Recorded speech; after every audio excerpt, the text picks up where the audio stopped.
que a nosotros nos tocó se denomina Macario.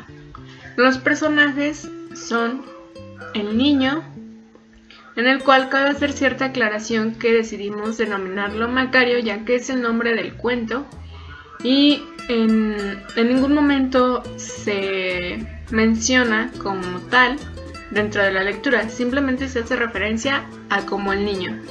En segundo lugar se encuentra la madrina y en tercer lugar se encuentra Felipa. En un segundo punto a localizar se encuentra el conflicto. El conflicto es que son pobres y viven en situaciones deplorables, además de que no hay quien cuide al niño.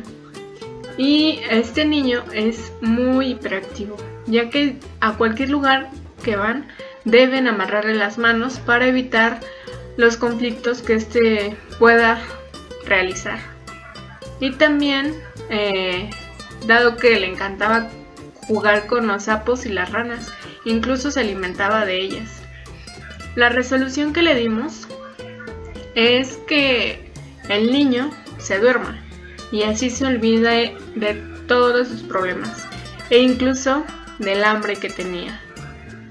En lo humano y lo mexicano podemos destacar que viven en una situación de pobreza, en el cual deben repartirse la comida y principalmente entre el amor que Felipa y el niño se tenían, ya que Felipa decidía regalarle la parte de su comida al niño y ésta se quedará sin comer, aún sin ser nada, es decir, que no existiera un lazo de consanguinidad entre ellos.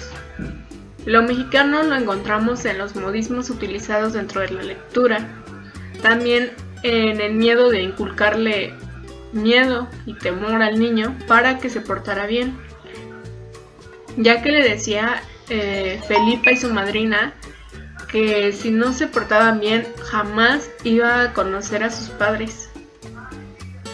En lo rulfiano localizamos los modismos, los escenarios en los que se desarrollan.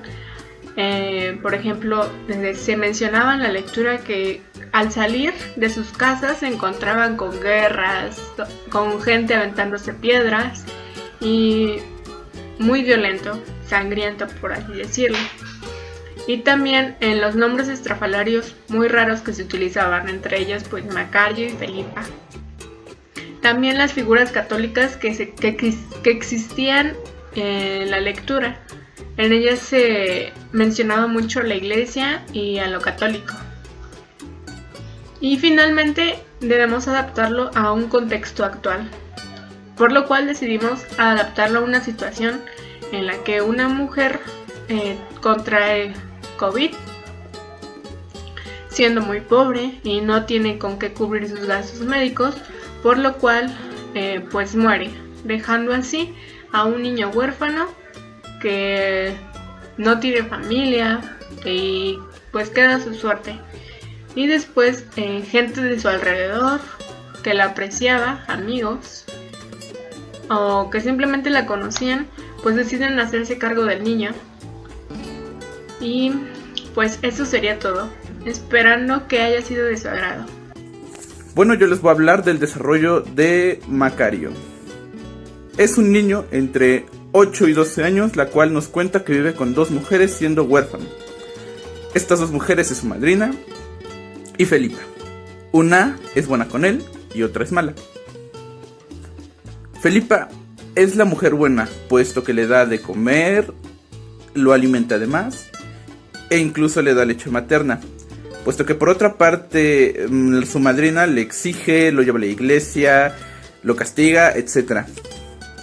El desarrollo del cuento es cuando el niño está sentado en la noche junto a una alcantarilla.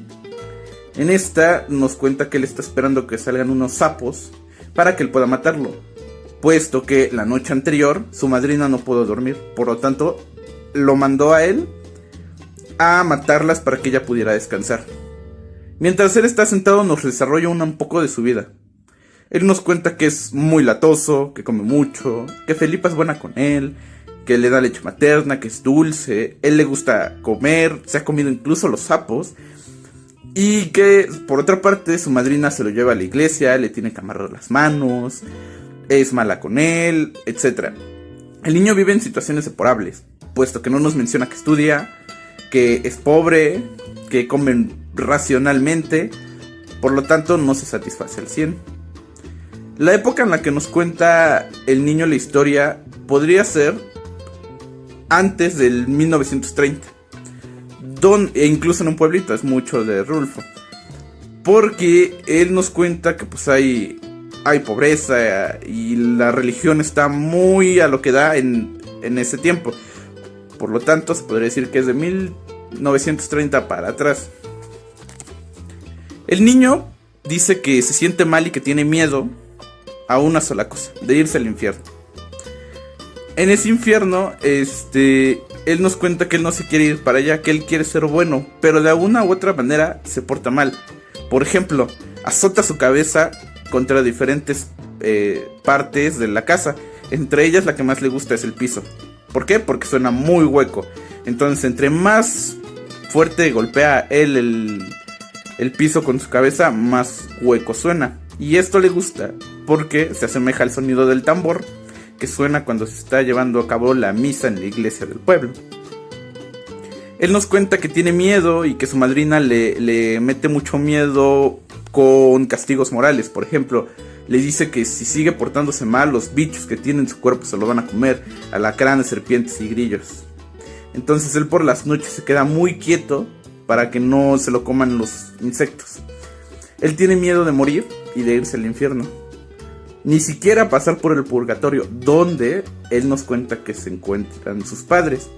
O sea, sus padres ya están muertos. El cuento termina cuando él nos cuenta que él sigue en la alcantarilla sentado esperando que salgan los sapos. Todo el cuento es una historia narrativa de su corta vida. Él al final del cuento nos dice que se va a portar bien y que va a seguir gozando de los pequeños placeres de la vida. Los que son chupar la miel de las flores dulces y de la leche de Felipa, mientras sigue acatando las reglas que le manda su madrina. Por ejemplo, matar los sapos de la alcantarilla.